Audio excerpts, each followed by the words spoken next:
what is the difference between real love and false attachment? So, all over the media, whether it's novels, books, songs, movies, we find that there is this topic of love. What is love? We have images of love all over.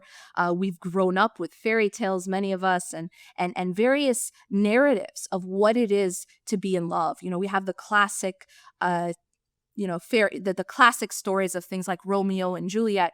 And so we have a lot of images when it comes to what to expect or what should love be like.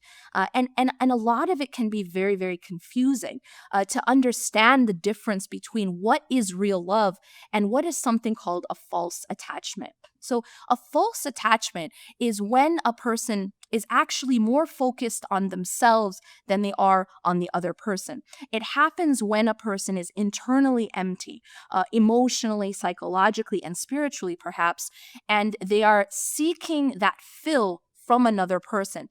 Now, when a person seeks their fill from another person, instead of seeking their fill from Allah subhanahu wa ta'ala, it creates what is referred to as a false attachment. And that false attachment itself becomes extremely painful and very, very unhealthy and very unstable. So how can we start to learn the difference between what is real love, as Allah subhanahu wa ta'ala and His Messenger teach us in the Quran? What does God say about real love, and how does it differ from false attachment? But one thing that you can know right away, that the difference between these two things is that when a person is full internally, when a person has that relationship with Allah subhanahu wa ta'ala where they are being filled internally, then and only then can they be in a position to give, and that the focus can be completely different. Rather than being a focus on demanding because I'm empty, you're in a position to give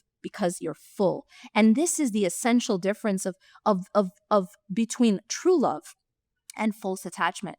But again, it's something that, because of all of the images that we see around us, very, very flawed illusions, we sometimes get confused. My name is Yasmin Mogahed, and I'm teaching Transformed, Principles of Spiritual Development. This class is no longer available on site. And so the only way that you can take this class now is online. And this is an opportunity. It won't last forever. There is a cutoff. So make sure you register right away. And keep in mind that this class is something that's relevant to all of us. One of the reasons why I'm so passionate about this topic is it's something I've been teaching for a very long time, and it's something I've seen the way in which these topics can transform people's lives and really, really help people to flourish in their lives and to come out of the types of pitfalls that many of us face. So I encourage you to sign up and inshallah benefit from this content.